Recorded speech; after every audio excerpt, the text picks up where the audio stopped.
Hello you Dirks, Doakes here, and I will be presenting you with the Week 3 battle between the Anistar Azurills and the Fight Area Furrets. The Anistar Azurills head coach Dirk will not be here this week, so I, Sergeant of Doakes, will be covering in for him as an assistant coach. Our opponent this week will be the Fight Area Furrets. Currently, us Azurills, we are 0-2. And I decided it was time we make a comeback. So in preparation, I decided to give Meta a look around. I determined what his battle style was. And from then on, I went to his team. And I was just picking out and determining what sort of Pokemon he would bring. And many game plans in order for our success rate to be optimal. And through building, I was able to find a team that is worthy of facing Meta's team. And looking at his roster, I'm quite shocked that he did not bring the Pokemon Quagsire or Conkeldurr. I would rather assume that they'd be versatile towards my team. However, I do believe that Meta was probably bamboozled at some of my choices, including the Qwilfish, the Mandibuzz, and or the Ditto, because I would like to say 3 of my choices in Mega Slowbro, Chandelure, and Clefable, those were the optimal picks, but the 3 that I decided to include in my team building in Qwilfish, Mandibuzz, and Ditto were offhanded, and I do believe that even though they were last minute picks, and I didn't expect them to be that much of a factor, they did come through, and I'm most certainly joyous that my Pokemon that I had drafted did have usage in our battle with the meta factor. It's kind of what I like leagues to begin with, due to the sheer fact that you look at a Pokemon like at a first look glance and you may or may not like it, but after it's something that's committed like a league, you seem to appreciate it more often. Then I could say the same about Ditto. Ditto is absolutely just atrocious to face, especially if you have any given Pokemon that can set up any sort of stat boosting moves, and for all your hard work not to pay off, and for Ditto to leech off of your hard work.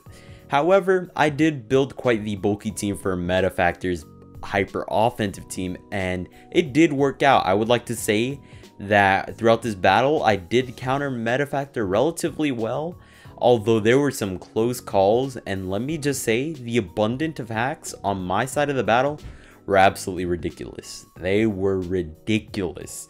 Without further ado, I'd like to say why we are on Pokemon Showdown. It's because we had just sort of an communication error glitch, I guess you want to call it, like just an error between the communication between myself and Metafactor.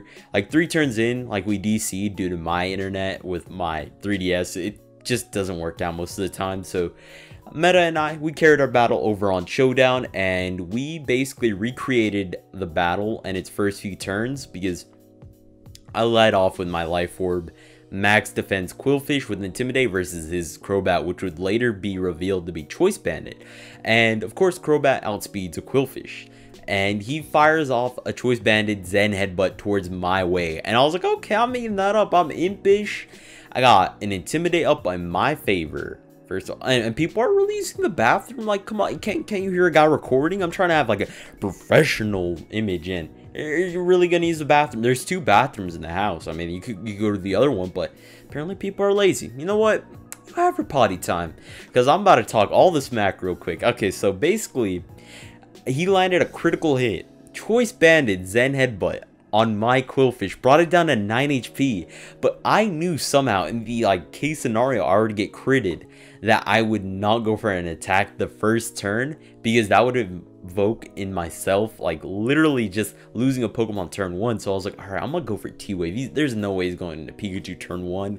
I cripple his Crobat, I'm left with 9 HP, and I was like, there's no way I'm gonna just like have like a Qwilfish on 9 HP just like dangling around. I mean, like a switch in just to drop an Intimidate might have been optimal, but at that point I decided just to go off with my Qwilfish, and I fired off a Waterfall with the Life Orb, and it did around half to his Crobat, I like to say.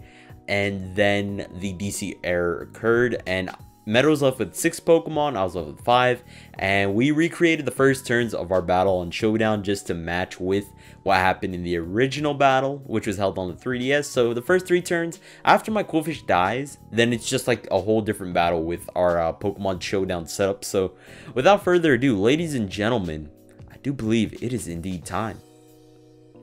Okay, so like I did mention, we have to lead off with our same leads. I lead off with Quillfish, he leads off with Crobat.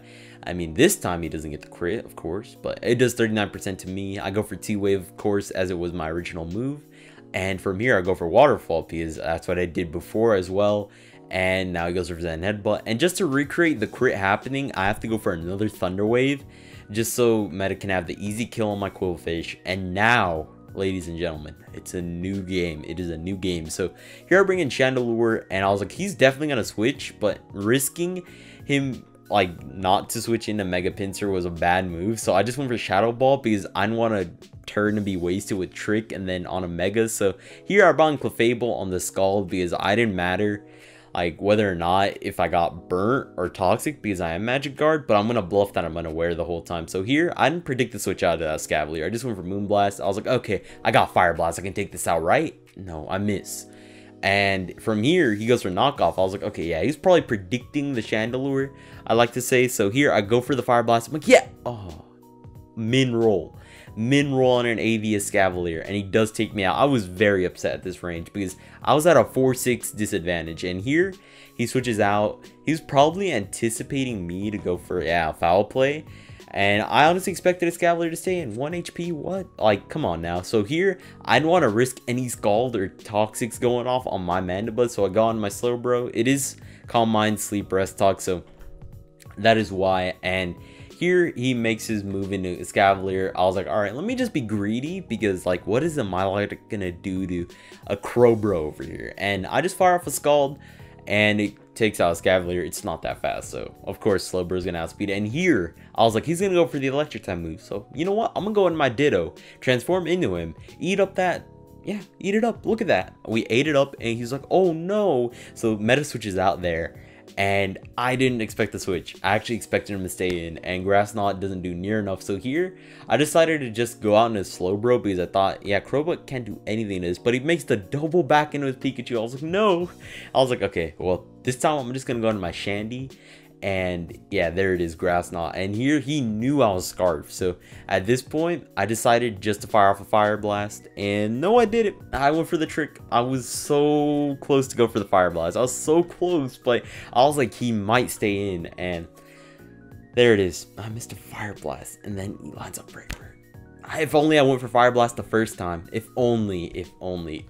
I was very salty at that range. So here, he brings in his Pikachu. I decided to just leave my Chandelure dead because we had a choice band. I mean, it would have been nice to trick the Milotic or the Rhenoclist, but here he would go out in his Rhenoclist on my Mandibuzz, and that's a good play though because Rhenoclist quite bulky. It can take a Foul Play, and I dropped the Toxic because I wanted to scout whether or not he was Regenerator or the Magic Guard on his Rhenoclist. And after this turn, when Toxic damage didn't hit him, I was like, yeah, he's Magic Guard. So here, I decided to go for Foul Play because I honestly expected Rhenoclist to stay in, but he didn't. So at this point, I made the ballsiest of all plays. I really should have switched because I could have gotten burnt there, but I went for Toxic just because I wanted that Milotic to get crippled. Little did I know this thing would have Rest later on, and here I would draw, go on to my Mega Slowbro because I'm like, yeah, you can't do anything to this thing. He gets a burn though, which I'm like, okay, well, it doesn't matter because, yeah, I'm just going to go for a Rest. But at this point, I knew he wasn't going to stay in. And then I was like, yeah, got you. I knew exactly he's going to go for that Pikachu.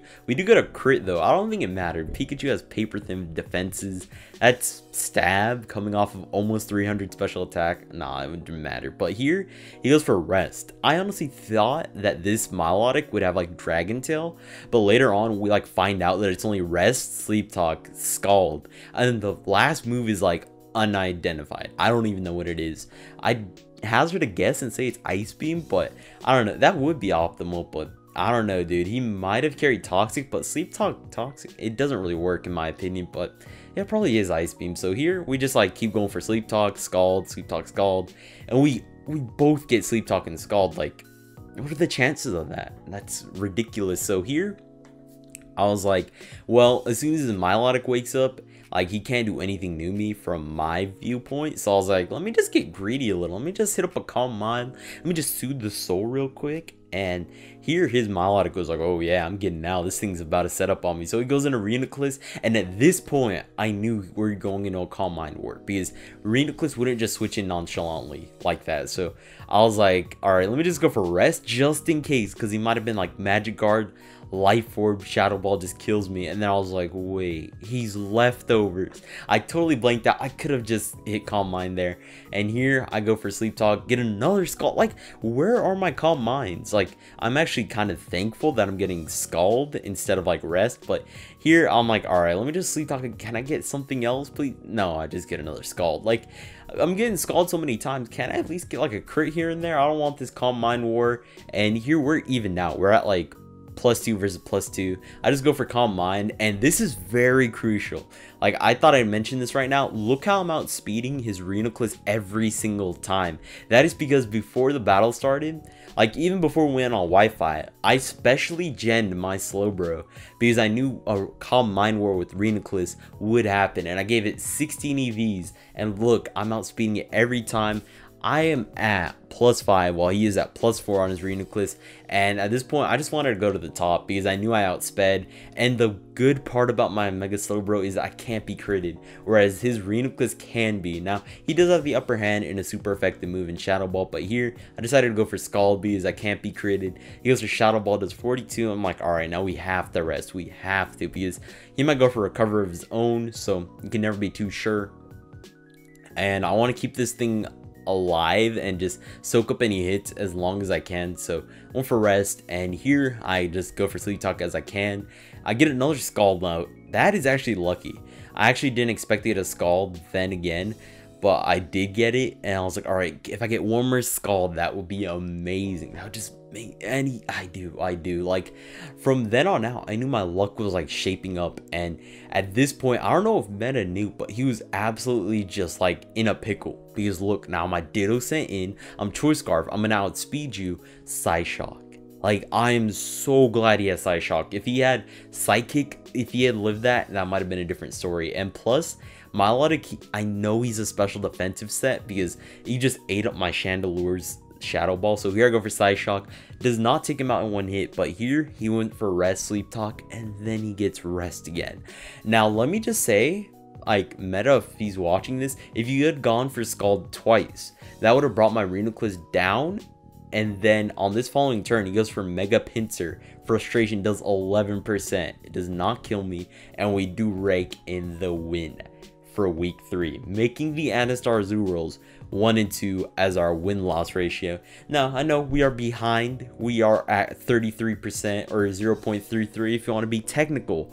But I am promising you guys, this is just the start of a new era for the Anistar Azurill. Now, as I did mention before, like, his Milotic going for rest, Sleep Talk, possibly could have been like the worst play for him. Now, little did he know that like my Reuniclus, it would be that slow with the Choice Scarf. I can kind of see why Meta did that, because like he'd take damage and then rest and then Sleep Talk. But if I were in Meta shoes, I personally would have gone for the Scald twice. Now, I am Magic Guard because I did copy the ability, but that would have like done around 20, and then the Mega Pincer could have came in, gone for the Frustration, and then I would have died. And then my Mandibuzz comes in at 65% with the Rocky Helmet. Keep that in mind. I have no recovery on that there Mandibuzz. It has Rocky Helmet, and if he had gotten like a high roll on a Frustration, I do believe that might have killed me though. I'm not sure. I didn't do the calcs at all, but then I was Impish though. Impish max defense versus a Pincer. Now, I don't know whether or not that Pincer was adamant, but I'm just going to say that with Rocky Helmet and all that calculated, he wouldn't have been able to OHKO me, but I'm not sure if Foul Play would have been able to kill a Mega Pincer in one hit, because I know it has like skyrocketed attack, but then again, it has pretty good defense to boot with it. But nonetheless, ladies and gentlemen, this has been Anistar Azurill. This has been Doakes, and this isn't the last time you see me. Trust me, dude, you'll see me in the future, but it's just the beginning. I'm hoping that Durka doesn't mess this up and we can keep this win streak going. But yeah, this has been Doakes. I'm signing out. Hope to see you guys next time.